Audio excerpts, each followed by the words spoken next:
kelompok 5 ingin mempresentasikan hasil kerja kami. Sebelum itu, perkenalkan, nama saya Yuliana Pujadewi. Nama saya Pratama Ria Saputra.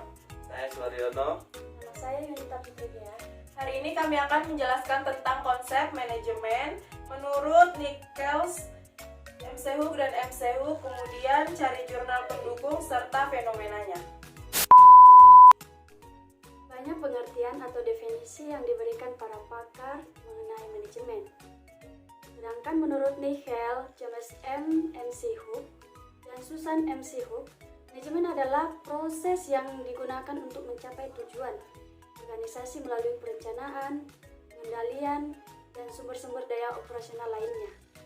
Menurut Nuryadin, fungsi manajemen adalah elemen-elemen dasar yang akan selalu ada dan melekat di dalam proses manajemen yang akan dijadikan acuan sebagai manajer dalam melaksanakan kegiatan untuk mencapai tujuan. Fungsi manajemen. Tujuan dari pengorganisasian adalah mencapai usaha terkoordinasi dengan menetapkan tugas dan hubungan wewenang. Pemotivasian dapat didefinisikan sebagai proses untuk mempengaruhi orang untuk tujuan tertentu. Aktivitas penunjukan staf memainkan peran utama dalam mengimplementasikan strategi untuk mengidentifikasi kekuatan dan kelemahan perusahaan. Fungsi pengendalian manajemen termaksud aktivitas yang dilakukan untuk memastikan bahwa operasi yang sudah terjadi dengan operasi yang direncanakan. Terdapat dua jenis umum strategi diversifikasi ketika organisasi memiliki tim manajemen yang kuat. Strategi diversifikasi tak terkait adalah jenis strategi di mana perusahaan menambah produk atau jasa yang baru, namun tidak berkaitan sama sekali dengan garis bisnis perusahaan sebelumnya. Strategi diversifikasi tak terkait lebih memilih portofolio bisnis yang sanggup memberikan kinerja keuangan yang sangat baik di industrinya sendiri. Alih-alih berupaya memanfaatkan kesesuaian strategi rantai nilai di antara bisnis. Manajemen strategis memegang peran penting dalam organisasi untuk merumuskan strategi yang tepat dan efektif. Menurut Prabowo, Nurhana, dan Asana, manajemen strategis membutuhkan seluruh fungsi manajemen, yaitu strategi sebuah organisasi harus direncanakan, diorganisasikan, dilaksanakan, dan dikontrol. Menurut Nuryadin, manajemen strategi adalah proses pengarahan usaha, perencanaan strategi, dan menjamin strategi tersebut dilaksanakan dengan baik sehingga menjamin kesuksesan organisasi dalam jangka panjang. Menurut manajemen strategis adalah serangkaian keputusan dan tindakan pendasar yang dibuat oleh manajemen puncak dan diimplementasikan oleh seluruh jajaran satu organisasi dalam rangka pencapaian tujuan organisasi tersebut. Mengidentifikasi lingkungan internal perusahaan. Faktor-faktor yang mempengaruhi lingkungan internal yaitu ada 3: manajemen, pemasaran, dan keuangan atau akuntansi. 4. Menetapkan tujuan perusahaan. Upaya pencapaian tujuan perusahaan merupakan suatu proses berkesinambungan yang memerlukan pentahapan untuk menentukan apakah suatu tahapan sudah dicapai atau belum. Diperlukan suatu tolak ukur. Misalnya, kurun waktu dan hasil yang ingin dicapai dirumuskan secara jelas dan dengan angka kuantitatif. 5. Menerapkan strategi alternatif dan memilih strategi tertentu untuk mencapai tujuan. Berikut pelaksanaan strategi atau strategi implementation. Pelaksanaan strategi merupakan tahap pelaksanaan dari formulasi strategi yang sudah diterapkan sebelumnya. Berikut evaluasi strategi.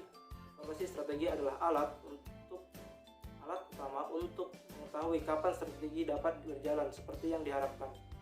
Semua strategi dapat dimodifikasi di masa datang karena kesuksesan hari ini tidak menjamin kesuksesan di hari esok. Berikut perumusan strategi yang komprehensif. Teknik perumusan strategi yang penting dapat diintegrasi ke dalam kerangka kerja pengambilan keputusan 3 tahap. Tahap 1, tahap masukan. Ringkas informasi yang dibutuhkan untuk memformulasikan strategi bisnis. Tahap 2, tahap pencocokan. Fokus pada menciptakan alternatif strategi yang layak dengan memperhatikan faktor eksternal dan internal utama. Teknik tahap 2 mencakup matriks kekuatan, kelemahan, peluang, ancaman. Tahap 3, tahap keputusan, melibatkan suatu teknik saja, yaitu matriks perencanaan strategi kuantitatif. Berikut materi persaingan. Persaingan merupakan perjuangan antara perusahaan dalam industri yang sama dengan strateginya masing-masing untuk mendapatkan keuntungan dan pencapaian tujuan. Kemudian analisis persaingan. Analisis persaingan yang umum digunakan untuk menganalisis industri dan mengembangkan strategi, yaitu model 5 kekuatan Porter atau Porter's 5 Force. Menurut Porter, hakikat persaingan di suatu industri tertentu dapat dipandang sebagai perpaduan dari 5 kekuatan, yaitu persaingan antar perusahaan saingan. Yang kedua, potensi masuknya pesaing baru. Yang ketiga, potensi pengembangan produk-produk pengganti. Yang keempat, daya tawar pemasok. Dan kelima, daya tawar konsumen. Positioning maps digunakan untuk mengetahui bagaimana posisi produk atau jasa suatu perusahaan dibandingkan dengan para pesaing dalam faktor-faktor penting bagi keberhasilan perusahaan. Promosi penjualan. Promosi penjualan terdiri dari bentuk promosi seperti hadiah, kupon, dan diskon yang mendukung iklan dan penjualan perorangan.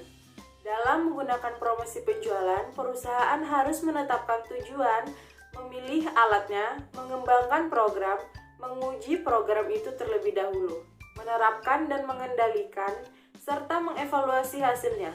Hubungan masyarakat dan publisitas (Humas) terkadang disebut publisitas mendukung iklan, penjualan perorangan. Promosi penjualan biasanya dengan mencapai tujuan yang lebih luas. Melalui Humas, perusahaan berusaha meningkatkan prestasi citra mereka kepada para masyarakat dengan mendistribusikan pesan dengan spesifik atau ide kepada para pemirsa yang dituju. Aktivitas promosi yang berhubungan biasanya didukung oleh Humas dan kampanye publisitas. Oleh karena itu, Humas adalah bagian penting dari rencana promosi perusahaan. Pada umumnya, para pengusaha mempunyai tujuan mendapatkan laba tertentu dan mempertahankan untuk jangka waktu yang lama. Manajemen bank sampah dalam pemberdayaan ekonomi ramah lingkungan. Penelitian ini dilatar belakangi adanya wadah bagi masyarakat dalam mengelola sampah. Dalam hal ini, yaitu Bank Sampah Resik Becik yang berada di Kerobokan, Semarang. Sekian hasil presentasi kami dari kelompok 5. Mohon maaf apabila ada kesalahan kata yang tidak disengaja. Wassalamualaikum warahmatullahi wabarakatuh.